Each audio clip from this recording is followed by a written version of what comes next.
سامعین کرام، عزیزان گرامی، تمام تعریفیں اس رب کائنات کے لیے سزاوار ہیں جس رب کائنات نے ہم تمام کو امام الانبیاء، شافع محشر، ساقی کوثر جناب محمد رسول اللہ صلی اللہ علیہ وسلم کی امت میں پیدا فرمایا۔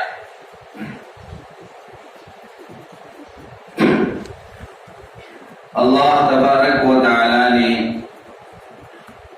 پچھلی امتوں کے مقابلے میں امت محمدیہ کو، مجھے اور آپ کو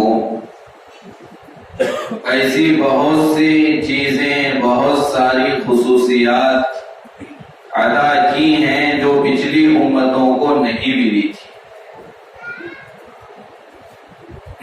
آخری نبی کی امت میں پیدا ہونے کی وجہ سے اللہ نے مقام و مرتبے کو بلند کیا۔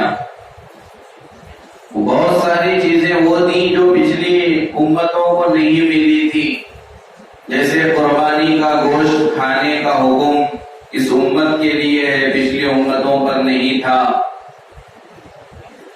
بہت ساری فضیلتیں ہیں۔ کل قیامت کے دن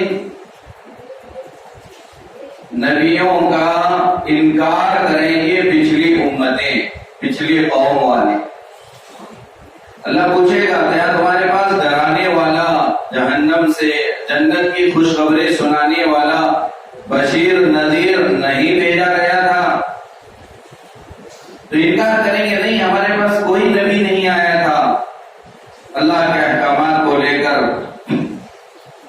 تو اللہ تعالیٰ ان لوگوں کے خلاف گواہی دینے کے لیے، ان کا جھوٹے ہونے کو ثابت کرنے کے لیے اللہ بطور گواہ کے گواہی دینے کے لیے امت محمدیہ کو پیش کرے گا۔ امت محمدیہ آ کر اللہ کے بارگاہ میں گواہی دیں گے، عرض کریں گے باری تعالیٰ یہ لوگ جھوٹ بولتے ہیں، ان کے پاس نبی آئے تھے، ان کے پاس بشیر نذیر ڈرانے والا، خوشخبری سنانے والا آیا تھا، اللہ کے احکامات بتانے والا آیا تھا۔ گواہی کے طور پر اللہ تعالیٰ امت محمدیہ کو پیش کرے گا۔ کتنی بڑی خصوصیت! اور اللہ پوچھے گا کہ تم تو نہیں تھے اس زمانے میں، اس وقت میں جس وقت میں نبی ان کے پاس آیا تھا؟ تو امت محمدیہ کہے گی اے اللہ ہمارے نبی نے ہمیں بتایا تھا کہ ان کے پاس بھی نبی آیا تھا، اس لیے ہم گواہی دے رہے ہیں۔ البتہ عزیزان گرامی، بہت ساری خصوصیات اس امت کے ساتھ خاص ہیں جو پچھلی امتوں کو نہیں ملی۔ انہی خصوصیات میں سے ایک اہم خصوصیت جس پر آج تھوڑی گفتگو کرنا ہے، بیان کرنا ہے، وہ ہے اذان۔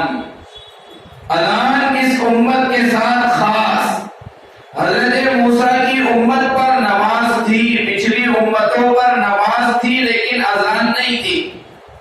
نماز کے لیے اذان اس امت کے ساتھ خاص ہے۔ پچھلی کسی امت پر اذان نہ سنت، نہ واجب، نہ فرض، بلکہ اذان ہی کا وجود نہیں تھا۔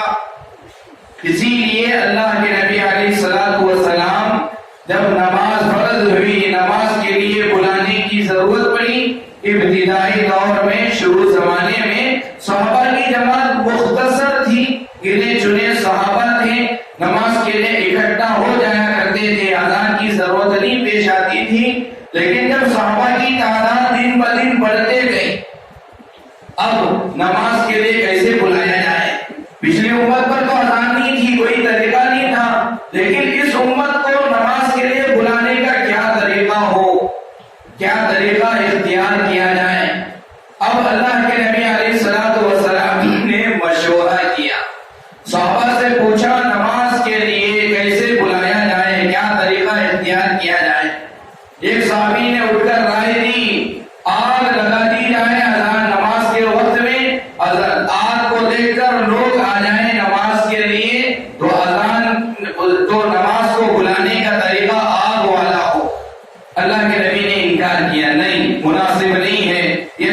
مناسب نہیں ہے۔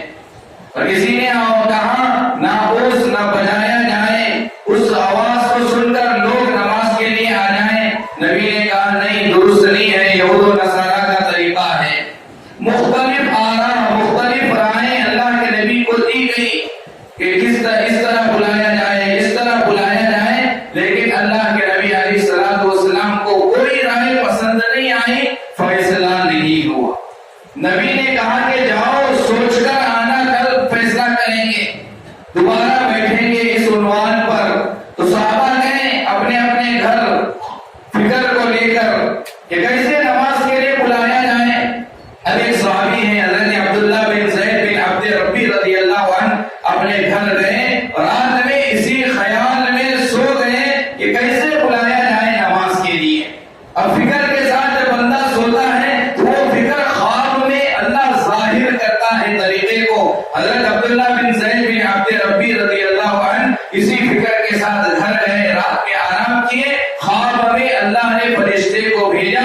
فرشتہ حضرت عبداللہ بن زید بن عبد ربی رضی اللہ عنہ کے خواب میں آ کر یہ جو اذان والے کلمات جو آج مؤذن کہتا ہے، یہ سارے کلمات حضرت عبداللہ بن زید کو خواب میں فرشتے نے یاد کروا دیا، سکھا دیا۔ اب صبح ہوئی، حضرت عبداللہ بن زید بن عبد ربی رضی اللہ عنہ اللہ کے نبی علیہ السلام کی خدمت میں آئے، آ کر اپنا خواب بیان کیا، اذان کے کلمات سنائے۔ اللہ کے نبی علیہ السلام نے کہا ہاں، ان کلمات کے ذریعے سے نماز کو بلایا جا سکتا ہے، ان کلمات کے ذریعے سے لوگوں کو نماز کے لیے جوڑا جا سکتا ہے۔ اللہ کے نبی نے حضرت بلال کو کہا، بلال سے کہا کہ آؤ، جو حضرت عبداللہ بن زید سے کہا کہ تم جاؤ اور بلال کے پیچھے کھڑے رہ کر بلال کو یہ کلمات کہتے جانا، اور بلال سے کہا کہ تم ان کلمات کے ذریعے سے اذان دینا۔ یہ اذان کی مشروعیت اس امت کے ساتھ خاصیت، خصوصیت، اذان اس امت کے خاص، اس امت کے ساتھ خصوصیت ہے اذان کی۔ حضرت بلال رضی اللہ عنہ نے اذان دی، حضرت عبداللہ بن زید بن عبد ربی نے ان کلمات کو دوہرایا، حضرت بلال نے اذان کہی۔ اب حضرت عمر آئے، اذان کے کلمات، اذان کی آواز سن کر حضرت عمر اللہ کے نبی علیہ السلام کی خدمت میں آ کر کہا اے اللہ کے نبی، جو کلمات حضرت عبداللہ بن زید نے خواب میں سنا وہی کلمات میں نے بھی سنا، میرا خواب بھی ویسے ہی ہے جیسے حضرت عبداللہ بن زید بن عبد ربی کا ہے۔ معزز سامعین کرام، یہ اذان اس امت کے ساتھ خاصیت رکھتی ہے، خصوصیت رکھتی ہے، پہلی چیز ہے، اور شعار اسلام میں سے ہے اذان۔ دوسری بات یہ عرض کرنی ہے، شعار اسلام میں سے اذان ہے۔ کیا مطلب ہے شعار اسلام کا؟ جن چیزوں سے اسلام ظاہر ہوتا ہے، جن چیزوں سے اسلام کی جھلکیاں ظاہر ہوتی ہیں، جن چیزوں سے غیروں کو پتا چلتا ہے کہ یہاں اسلام موجود ہے، مسلمان موجود ہیں، یہاں ایمان والے موجود ہیں، تو ان چیزوں میں سے ایک چیز اذان بھی ہے۔ جیسے ختنہ شعار اسلام میں سے ہے، راستے پر سڑک پر کوئی مر کے پڑا ہے، اب پتا کیسے چلے گا مسلمان ہے کافر ہے؟ اب دیکھا جائے گا مختون ہے، ختنہ کیا ہوا ہے، تو اسے مسلمان سمجھا جائے گا۔ تو جس طرح ختنہ شعار اسلام میں سے ہے، اسی طرح اذان بھی شعار اسلام میں سے ہے۔ اور جو چیز شعار اسلام میں سے ہو جائے گی، جس کو شعار اسلام میں سے شمار کیا جائے گا، اب اس کا مقام و مرتبہ اونچا ہوگا، اب اس کا مقام و مرتبہ بلند ہوگا۔ اگر کوئی سنت کا انکار کرے، فقہاء کرام نے قتل کرنے کو واجب نہیں قرار دیتے، لیکن فقہاء کرام نے مسئلہ لکھا ہے کتابوں میں، اگر کوئی مسلمان شعار اسلام کا انکار کرے اس کا قتل کرنا واجب، اسے قتل کرنا واجب ہو جائے گا۔ کیوں؟ کیونکہ یہ اسلام کو مٹانا چاہتا ہے، شعار اسلام کو ختم کرنا چاہتا ہے۔ تو ختنہ شعار اسلام میں سے، مسجد کے مینارے شعار اسلام میں سے، اسی طرح اذان بھی شعار اسلام میں سے ہے۔ مسلمان دکھنا چاہتے ہیں تو ٹوپی بھی شعار اسلام میں سے ہے۔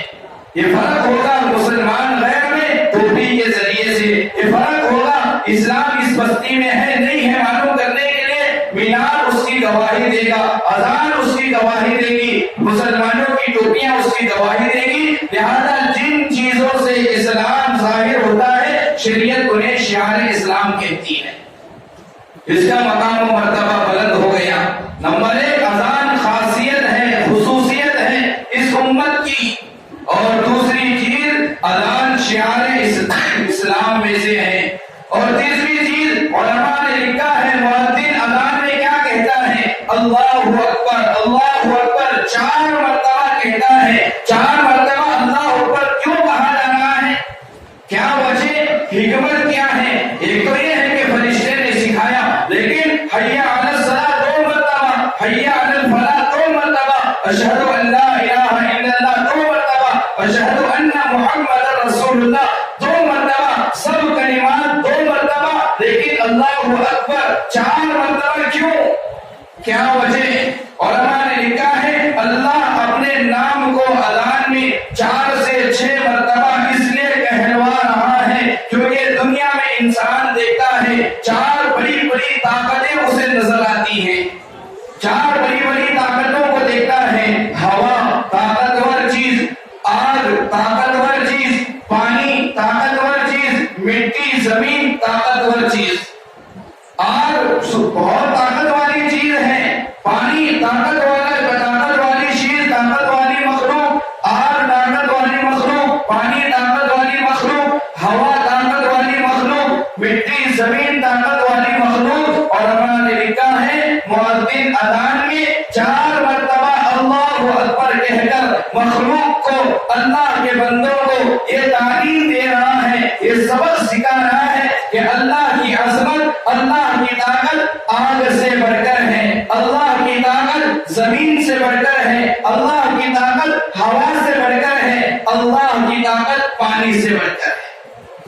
دنیا میں جتنی طاقتوں کو تم سمجھ رہے ہو کہ یہ طاقت ہے، یہ طاقت ہے، یہ چیز طاقتور ہے، مؤذن دن میں 5 مرتبہ ہمیں یہ سبق سکھا رہا ہے، ہمیں یہ تعلیم دے رہا ہے، جسے تم سپر پاور سمجھ رہے ہو، جسے تم طاقتور سمجھ رہے ہو، جس کے آگے تم اپنے آپ کو جھکا دیتے ہو، اس سے بڑھ کر کسی کی طاقت ہے تو وہ پروردگار عالم کی طاقت ہے، وہ اللہ کے نام کی طاقت ہے، اللہ کی عظمت کی طاقت ہے۔ روزانہ 5 مرتبہ ہمیں یہ یاد دلایا جاتا ہے۔ اذان کے اندر اللہ کے نام کو بار بار دہرا کر اللہ کی طاقت کو بتانا مقصود ہے، اللہ کی عظمت کو بتانا مقصود ہے، اور اذان دینے والے کا مقام و مرتبہ بڑا اونچا، اذان کی فضیلت، مؤذن کی فضیلت، اذان کے جواب دینے والے کی فضیلت کتابوں میں احادیث میں کثرت سے آئی ہے۔ اذان کے انکار کرنے والے کی سزا، اذان کا مذاق ٹھٹا اڑانے والے کی سزا دنیا میں بھی جو آئی تفسیر میں موجود ہے، اور اللہ تعالیٰ نے قرآن میں بھی کہا، اور اللہ نے اذان کو دنیا کے جتنے کلمات ہیں سارے کلمات سے افضل کلمہ، سارے کلمات میں بہتر کلمہ اذان، قرآن نے کہا وَمَنْ أَحْسَنُ قَوْلًا مِّمَّنْ دَعَا إِلَى اللَّهِ، اس سے بہتر کس کی آواز ہو سکتی ہے، اس سے بہتر کس کا کلمہ ہو سکتا ہے، اس سے بہتر کس کا بول ہو سکتا ہے، اس سے بہتر کس کی بات ہو سکتی ہے، دعا الی اللہ، جو اللہ کی طرف، مسجد کی طرف، نماز کی طرف لوگوں کو بلائے، لوگوں کو نماز کی طرف بلانے والے کی بات سب کلموں سے افضل، سب کلموں سے بہتر، سب باتوں میں سب سے بہتر بات، سب کلمات میں سب سے بہتر کلمہ وہ اللہ کی طرف بلانے والا کلمہ، اور مؤذن وہی کرتا ہے، حی علی الصلاۃ، حی کے معنی عربی میں آؤ، کہاں؟ علی الصلاۃ، نماز کے لیے، نماز کی طرف، حی علی الفلاح، آؤ کامیابی کی طرف۔ اسی لیے حضرت عبداللہ بن عباس رضی اللہ عنہ کے بارے میں کتاب میں لکھا ہے، حضرت عبداللہ بن عباس رضی اللہ عنہ کے کان میں جیسے ہی اذان کی آواز پڑتی تھی، حضرت عبداللہ بن عباس کے بال رونگٹے کھڑے ہو جاتے تھے، آنکھ سے آنسو بہنے لگ جاتے تھے۔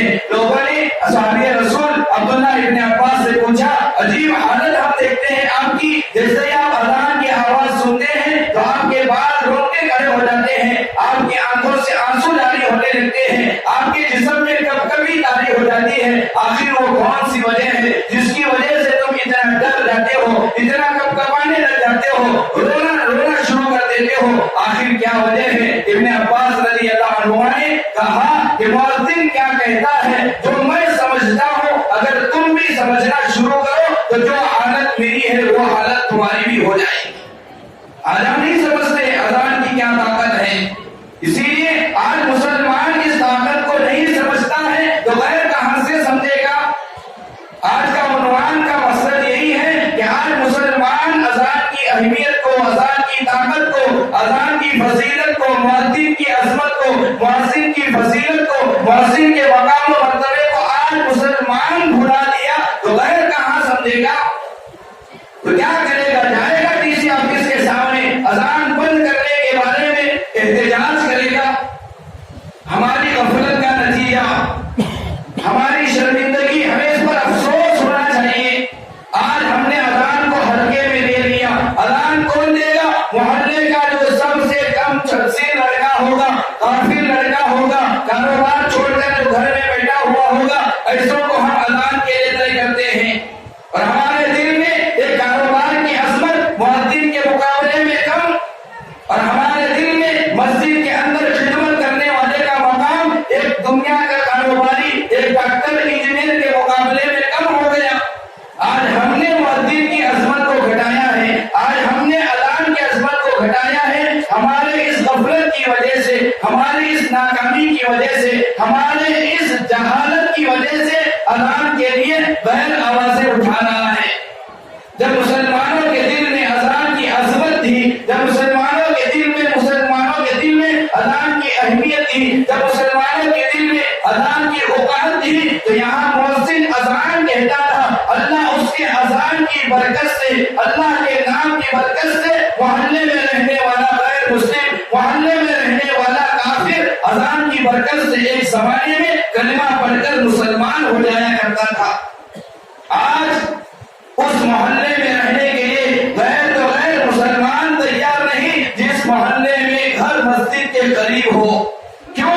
اذان سے بچوں کی تعلیم میں دشواری ہوتی ہے, بچوں کے پڑھائی میں ڈسٹرب ہوتا ہے, نیند میں خلل واقع ہوتا ہے, چھوٹے بچوں کی نیند خراب ہو جاتی ہے. اس لیے میرا مکان مسجد کے قریب نہ ہو, میرا مکان مسجد کے قریب نہ ہو, اذان کی آواز سے ہمیں تکلیف ہوتی ہے. یہ جملہ غیر نہیں, مسلمانوں کے زبان سے نکل رہا ہے. اس کی وجہ سے آج غیر ہماری اذان پر پابندی لگانے کی کوشش کر رہا ہے. یہ ہماری غفلت, یہ ہماری جہالت. سب سے پہلے ہم اپنے آپ پر روئیں. اگر اللہ کے نبی علیہ السلام نے فرمایا, اگر میری امت کو معلوم ہو جائے اذان دینے پر کیا ملے گا, اذان دینے کے لیے ایسے لڑائی کریں گے, قربہ اندازی کرنا پڑے گا, چٹھیاں اٹھانا پڑے گی کہ کون اذان دے. اگر معلوم ہو جائے اذان کی عظمت, اذان دینے پر اللہ کیا دینے والا ہے, پہلی صف میں نماز پڑھنے پر, اذان دینے پر کیا ملنے والا ہے, اگر میری امت جانے گی. اللہ کے نبی علیہ السلام نے فرمایا کہ اذان دینے کے لیے ایسے جھگڑے کریں گے, آخر میں فیصلہ کرنے کے لیے چٹھیاں اٹھانی پڑے گی, جس کا نام آئے گا وہ اذان دے گا. ہوا حضرت عمر کے زمانے میں یہ معاملہ پیش آیا. قادسیہ کی جب جنگ ہوئی, حضرت عمر رضی اللہ عنہ کے زمانے میں قادسیہ میں جنگ ہوئی, جو قافلے میں مؤذن تھا, اذان دینے والا تھا, جنگ میں شہید ہو گیا. اب کون اذان دے گا؟ اب سارے صحابہ جھگڑ رہے ہیں, آج میں اذان دوں گا, آج میں اذان دوں گا. آخر میں کیا ہوا؟ فیصلہ امیر قافلے نے فیصلہ کیا, ساروں کے نام کی چٹھی اڑائی جائے گی, جس کا نام نکلے گا وہ اذان دے گا. ایک وہ دور تھا, اذان کے لیے چٹھی اڑانی پڑتی تھی, قرآن اندازی کرنی پڑتی تھی. آج ایک اور دور سے ہم گزر رہے ہیں, کسی عذر کی وجہ سے مؤذن مسجد میں نہ ہو, 5 منٹ تک اذان دینے والا کوئی نہیں ملتا ہے. اذان نہیں سیکھی, عمر 40 سال کی ہے, زندگی میں اذان دینے کی نوبت نہیں آئی. عمر 50 سال کی ہے, کبھی ہم نے اذان نہیں دی. اللہ کے نبی علیہ السلام نے فرمایا, جو بندہ 7 سال تک اللہ کو راضی کرنے کے لیے اذان دیتا رہے گا, اللہ کے نبی علیہ السلام نے